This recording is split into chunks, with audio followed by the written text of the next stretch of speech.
All right, guys. So rule availability not available, right? Not, I mean, available means that you can pretty much do everything with that rule. You can copy it, save it, and whatever you want to do it. Not available means you can copy it, edit it, save it, and circumstance whatever you want to do. It's all basically possible or permitted, but you cannot execute that rule. So here in this example that we have taken, we have a section rule, and um, we have two version basically. We have that same section rule in two rule set versions. So this is the version 2, this is the version 1. Currently version 2 is available, so of course this will be picked up, right? No other rule will be picked up. I mean, it will not even look for version 1. So if you execute this, you'll see version from version 2, right? This is the message that we have put it here to basically identify where it is being loaded from.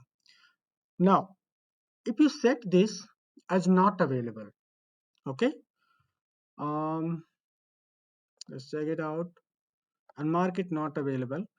Then Pega is going to look for next highest version that has an available rule in the same class or in the same class hierarchy, which is available for execution, right? So this time I marked is not available. What's going to happen? It's not going to pick the rule, this rule, the version 2 rule. It's going to pick the version 1 rule, and that doesn't have that message. Let's see that.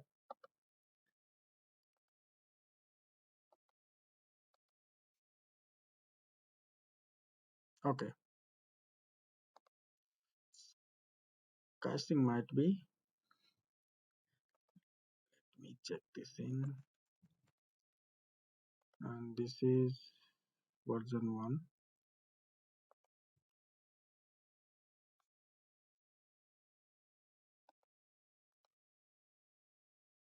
Okay, all right. So version 1 is being picked up. Now, if we had the same section into, let me just save as this again, and I will save it into the work class. It will not have a lot of things, so I will delete everything. I'll just put a message there.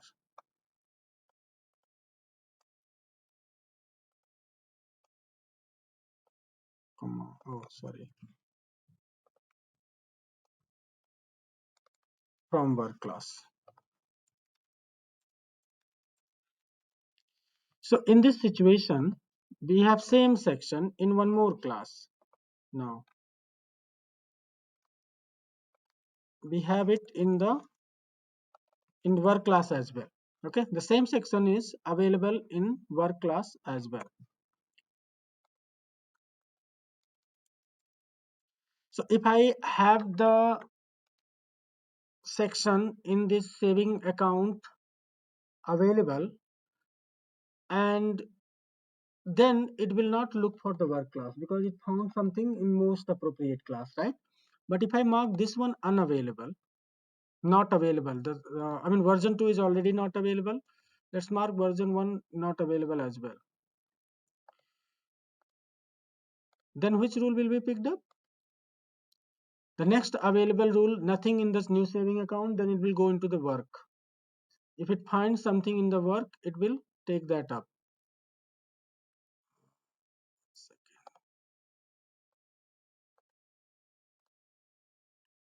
Where is that? This is checking. This is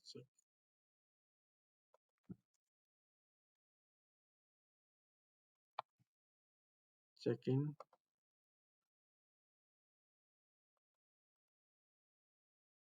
Okay. See, from work class. All right. Now, if I mark the version 1 available,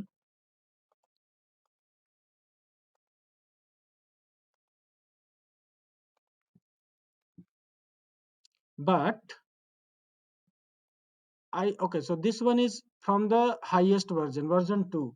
So then which one will be picked up? See, rule set takes priority. Rule set version takes priority, but not to the class. Class always takes the first priority. if it finds something in the same class in any of the available rule sets with available status, that will be picked up first. So even if I have the work class rule in the version 2, it will not be picked up as long as I find something available in version 1 and 2. That is from the new saving account, because that's the context, that's the case context, that's where we are executing it. Okay, so that's about not available. Then there comes final.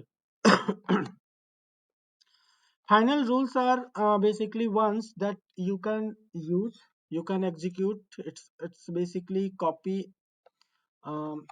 You can execute it,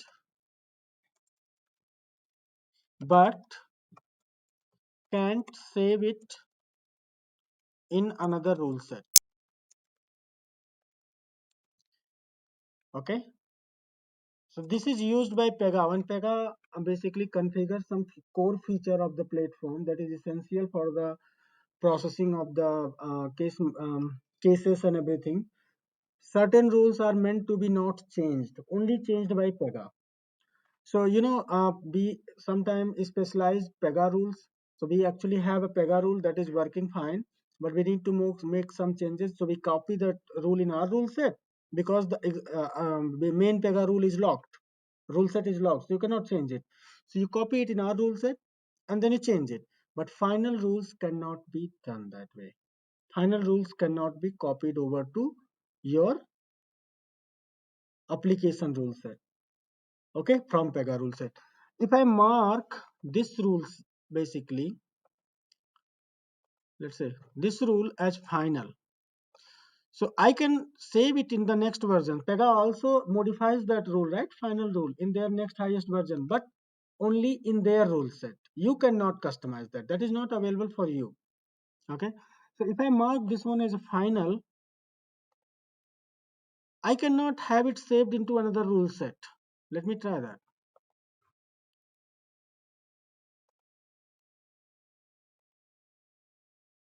See? Okay. Checked out fail. 1 second. This was final. Did I not check in that? 1 minute. Okay, let me check this in first. Right, now let me try to save as this. So let's say this one. See? Okay? You cannot have final rules in more than one rule set, only one rule set. The uses of it, Pega use it mostly because they have their own rule sets and that is logged. Usually we sometimes modify their rule to customize it for our application need. Final rules are not meant to be customized. Okay, so you cannot copy them over to your rule set and then change it. So that's the final. Next thing is blocked. Now blocked, you can again you can basically copy it and all do that, but cannot execute,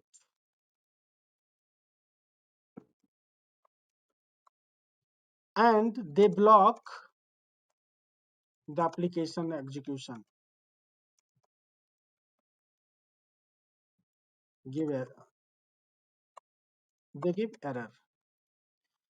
It's similar to not available. In the not available situation, what was happening?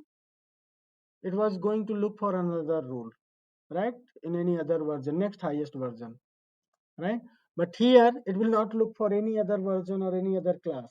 It will immediately show you an error message as soon as it finds the block rule.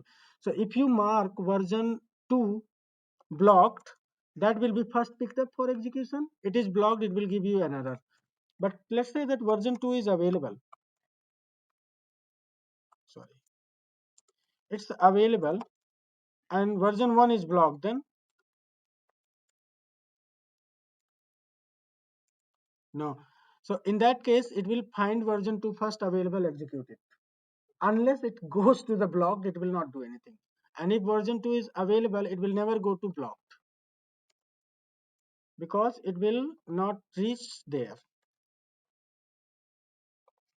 So let's try that out. So I'm going to block the version 2 first to show you the error.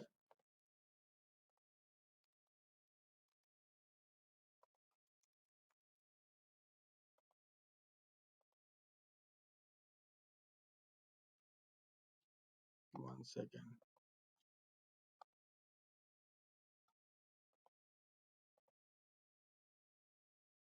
So none of them is being picked up, but where is the error?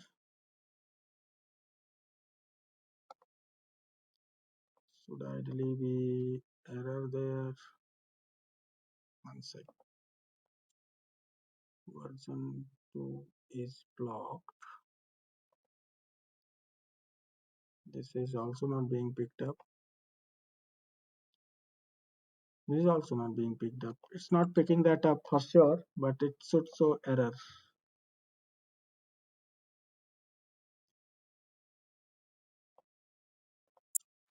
Maybe it's a section rule. So let me do one thing.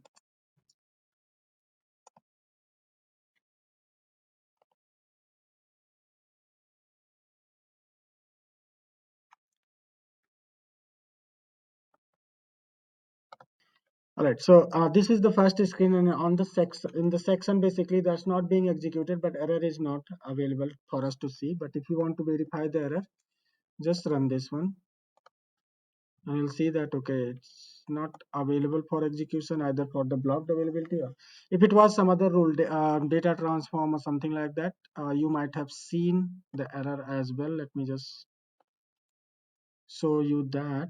So where is the flow action?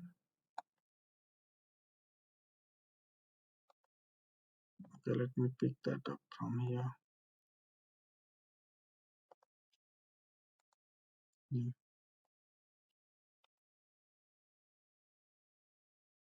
So this is the flow action, and we have add card data transform, right?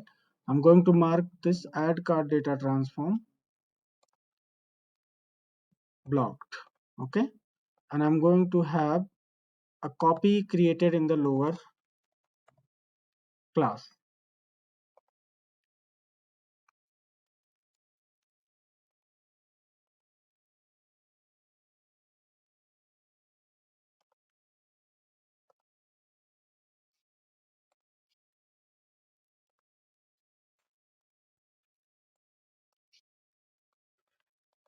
And I'm going to set py node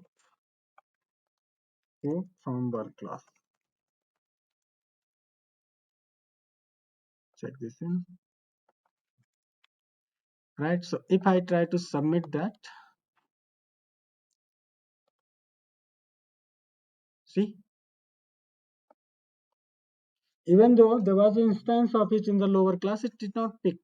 So blocked means that whenever that rule is resolved, the execution will be halted. Okay, it will not move ahead. So that's the block for us. I'm going to make it available. Check in. And then the next one is, and the final one is withdrawn. Withdrawn is quite similar to the same situation, but the only, I mean, like not available and blocked, but there's one exception. It actually looks for other rule. Okay, so not available was also looking for other rule, first in the same class, then in any lower class, right? And in next highest version. Withdrawn means it will not pick any rule from that class at all. Available, not available. If there is a withdrawn found, it will not take any rule from that class, but it will take the rule from lower class or any other class in the inheritance. So if I have these, right, and I mark to withdrawn, and this is available, which one will be picked up? No, it will not pick that up because it's in the same class. Okay, then it will go for this one. Okay, so let me mark the version 2 as withdrawn.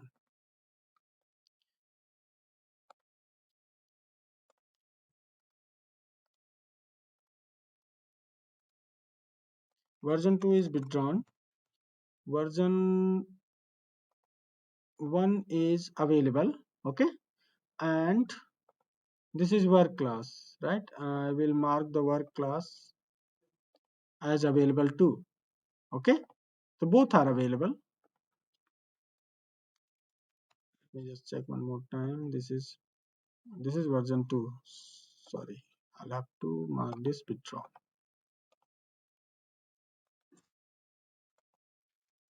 So when we execute this time, which one will be picked up? The one from the work class.